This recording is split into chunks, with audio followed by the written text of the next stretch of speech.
Hi guys! Welcome back to our channel, Melvin and Angie Vlogs. Yan po. Welcome to Melvin and Angie's Vlog! Aywa! So guys, andito tayo ngayon sa Lusaran Mountain Resort dito po sa Maragusan. Papakita ko sa inyo guys, meron ditong sorpresa na ma-amaze kayo kung anong meron dito sa loob ng resort na ito. Hindi lang ordinary resort siya meron guys, kundi meron ding alam mo yung napakahalagang, basta mamaya ipapakita ko sa inyo at magugustuhan nyo or maano kayo, maso-surprise. So, si Junaki naghanap ng CR at yan. O dyan ka papasok, CR yan kuya. And then dito naman guys, yan po ang kanyang malaking actually yun ang pinaparadahan nila parking space. Tapos yung red na, yan yung building na yun, yung red ang atip. Nandyan po ang karaokehan nila at yan ang sasabi kong surprise guys kasi meron silang nilagay na imahe ni Sacred Jesus. And then ayun, meron ding balik tayo doon sa mga cottages na merong actually swimming pool yan, yung may pader na yan at papunta doon may basketball ring din sila. Yun yung kanilang mga facilities. Ayan, mga cottages, tulad ng sinabi ko na yan noon. At paulit-ulit, ayan na naman tayo sa swimming pool. Malaking swimming pool yan guys. At galing yan sa spring, hindi yun buhos na alam mo yung may, pagka may ulan, dyan din nahuhulog yung tubig. So ayan na, pinasok natin yung swimming pool. Medyo, medyo green siya. Kulang yata sa chemicals. And anyway, balik tayo sa labas guys. Punta tayo dun sa tagiliran. Makikita natin. Ang lang kasi puro bato-bato talaga ang kanilang pader. So solid na solid siya. Ayun, may gate papunta doon. Actually, sarado dyan. Doon ka dadaan sa kabilang, sa side, other side, hindi dyan. Pero doon pa rin yan ang lusutan yan. Ayan, pinakita ko lang yung sinasabi kong Sacred Heart na ayan diba ang ganda nasa gitna ng bundok guys. Nakaka-amaze at parang sarap ng maano kayo nung first time mong pagpunta, maso-surprise ka talaga at medyo iba yung pakiramdam mo kasi wow, mapawaw ka talaga sa ganda. So dito tayo na side guys, tatayo, makikita natin yung bundok sa harap natin. Yun talaga ay wild. May mga lumalabas daw dyan ng mga wild animals like yung mga usa. Pero hindi nila pinapaano yun guys, hindi nila alam mo yung bawal silang, yan ang tagabantay. Bawal silang hawakan at nila, pinapabalik sa bundok. Kaya pala tinatawag nila itong lusaran. Ang ibig sabihin ng lusaran ay yung kung sabaga sa Bisaya, tapukanan. Diha magtapok. Diyan mag-ipon-ipon ang mga wild animals. Galing dyan sa bundok, guys. Kaya napaka-sagrado. Hindi lang yan, guys. Meron pang hindi lang yung imahin ng Sacred Heart ang nandyan. Meron din chapel for Santo Niño na binild nila. Nag-build sila dyan. At meron ding istorya niyan. Ang Santo Niño, guys, ay talagang mamamangha ka kasi yung Santo Niño ng Cebu na yung green ang kulay, hindi siguro pinaka-old, pero oldest ng, ewan ko paano ba tawagin niya oldest, hindi na pinaka-old anyway. Matagal ng, may nagmamayari, kasi may istorya nga, kaya ito nabuo at nabigyan ng, napagawaan ng bahay o simbahan o chapel yung Santo Niño, kasi may ulit-ulit, sinabi ng may story about this lusaran. So, ayan, balik tayo dyan. Ayan, may mga guests sila sa araw na yan. Actually, pinatay ko lang yung music kasi nagkakantahan sila, baka mapalo tayo. So, ayan. Ang ganda niya. Medyo maulan-ulan sa araw na yan Kaya hindi masyadong, dahan-dahan lang. At ito naman ay sa likuran banda, may swimming pool din silang binubuo para sa mga bata pero hindi pa gumagana. Parang at this point in time, inaayos pa lang, ginagawa pa lang. So hindi pa siya buo, hindi pa talaga. Pero yan, doon ang swimming pool ng mga bata. And then dito, ang ganda. Makikita mo yung niya. Ayan mga kasagbutan. Green talaga siya guys. Talaga makikita mo. Alam mo bang pagpunta namin dyan ay hindi mo alam kung papaano ka makakarating sa lugar na yun. Kasi alam mo yung kakahuyan yung at saka mabato-bato, rough road talaga ang daanan papunta dyan. But anyway, pagdating mo naman dyan, magagandahan ka, or you feel happy. Oh guys, so mamaya ulit.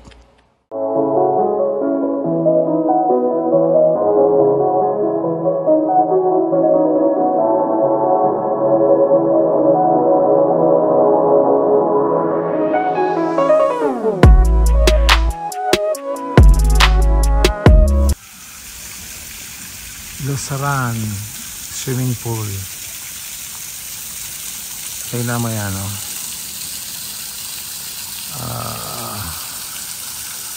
Very cloudy and turbid ang tubig. Kailangan itong treatment.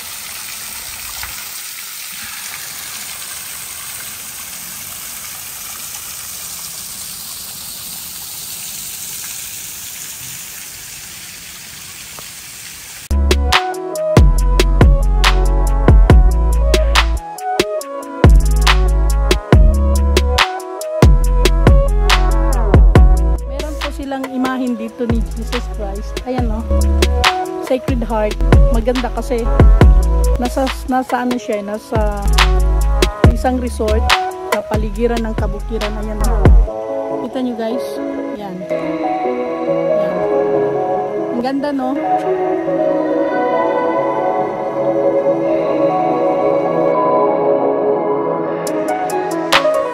Medyo maingay ang guys, ang tubig kasi meron siyang dito, kanal. Yung tubig galing sa taas. Ayan So, meron siyang image ni Papa Jesus dito guys. Ayan Ang ganda niya kasi nasa bundok, actually mataas na itong pinuntahan namin Although may mataas pa kaming inakyat kanina, pero ang kalsada kasi doon is sementado. Dito kasi is rough road siya. Tapos ang lakas ng ulan. Biro mo yung mga yan dinaanan namin sa gitna yung mga kakahuyan na yan. Kita nyo? So ang ganda kasi may image siya ni Papa Jesus nasa gitna ng bundok. Ang ganda guys, ang ganda. Hindi lang nakasarado kasi anong oras na? 4:30 na ng hapon, magsasara na nga sila Buti nga nakakapasok pa kami kasi gusto na naming bumalik kanina. Gusto namin umatras kasi masyadong malakas ang ulan. Tapos parang nakakatakot kasi may dadaanan kaming hindi naman siya sapa kung baga sa sa tawagan basta parang kung malakas ang ulan, may possibility nga makandako bitaw siya mahimong sapa-sapaw niya. Malambot, so nakakatakot na baka mamaya hindi kami makakalusot. So meron silang tingnan mo foggy na doon. So ang niya, ang ganda ng kanyang lugar kasi nasa gitna ng kagubatan. Pag akyat mo lang, nakakatakot dahil nga lang sa ulan. Pero kung nandito ka na sa taas, ang ganda guys. Ewan ko lang kung meron silang, pero parang bahay yata yun. Hindi ko alam kung may-ari, bahay ng may-ari yan ba yun? So yun lang naman ang makikita mo dito. Swimming pool ang pinakaano nila. Tapos syempre yung sceneries, yung kapaligiran, doon ka ma-amaze. So yun ang magpapa-unwind sa'yo, magpa-refresh lalo na merong image of Jesus doon sa taas na kinuhanan ko kanina. So, ayun guys. Napakaganda. May chapel talaga sila guys. Ayun Tapos yun yung image ni Papa Jesus. Sacred Heart. Ang ganda naman. Ay, laki ng aso. Yan yung pinaka-reception nila. Laki ng Tapos meron silang mga, wait. Bakit may mga lifeguard dito? Lifeguard? Life vest. Ayun Tapos may okay. Binibenta siguro ito.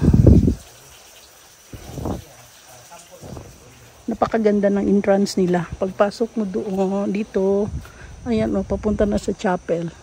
Ang ganda.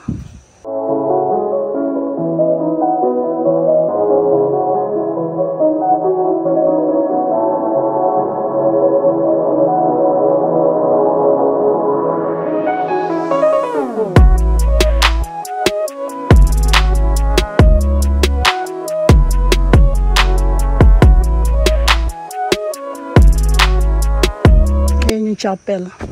Guys, dito pala yung ano, yung pag-akyat kanina. Yeah.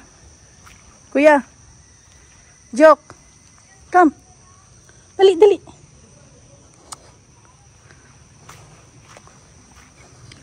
Pagdating mo, dito na yung maganda. Kasi doon, akala ko yun lang yun. Hindi ko kasi napasok dito kasi nga, di ba yung gate doon ay nakalock. So dito pala dapat dumaan.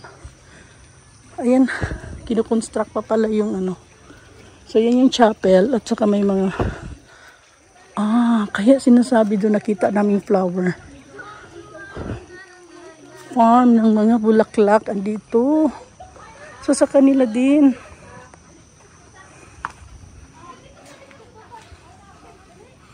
Ayun wow.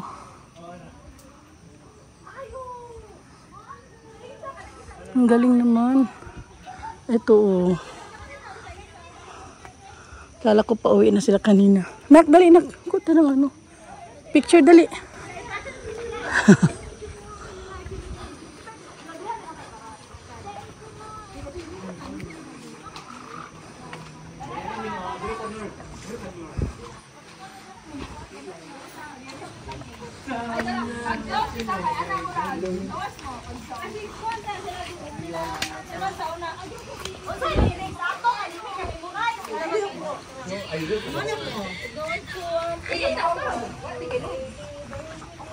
Di mo akalain guys na yung pupuntahan namin ay merong imahe ni Sacred Heart. So yun yung time na alam mo bulong mo lang sa kanya. Ganda ng feeling. 2 hours later. Na kami guys kasi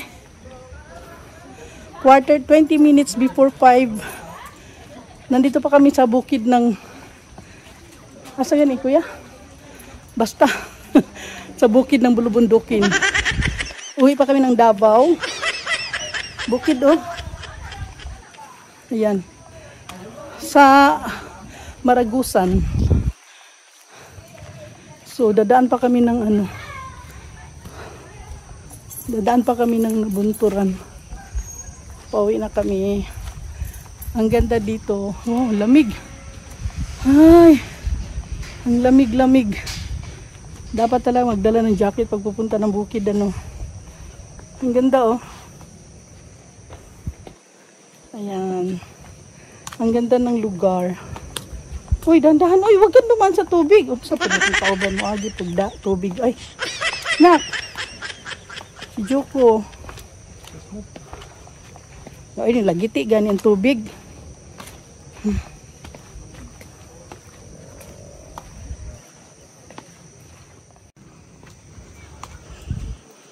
Uwi na.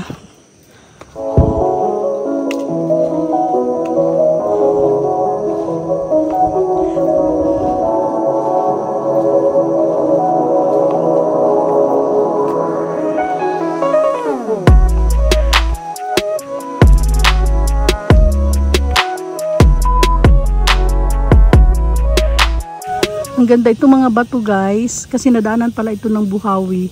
So yung mga bato galing yan doon sa Buhawi. Yan ginawa nilang pinakabakod. Nandoon sa taas ang chapel ni Señor Santo Niño. Kasi yun yung chapel na yun na parang yun lang talaga. Yung tinayuan ng chapel. Yun lang ang hindi na tarog ba. Hindi na dumaan na sa kapaligiran ang baha ng mga bato. Pero yun lang talaga ang hindi na tinag kasi ang may-ari mismo may hawak-hawak yung Santo Niño. So yan, may ano siya, may istorya siya kaya pala merong image doon at saka may chapel. So yun lang guys. So puro ang lalaki ng bato. Yun yung ano ng kanang Buhawi daw di ba? Nagpupug no? Grabe, ang dami puro gid bato. Ano bato? Taga dito ba si bato?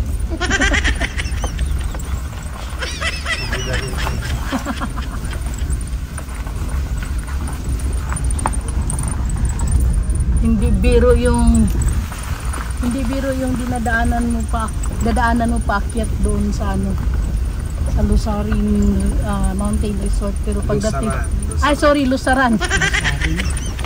Lusaran. Ayan, nung kaya may Santo Niño. Happy Fiesta sa inyo, Santo Niño. Ayan. fits inyo. So kaya pero pagdating mo, hindi kasi natin nakalain ba no? So meron siyang chapel ni Signor Santo Niño. Bato din siya. Kinsay magtuog, agi ka laning talasangan.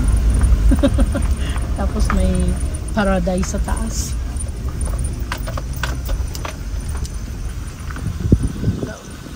Wow! Oh?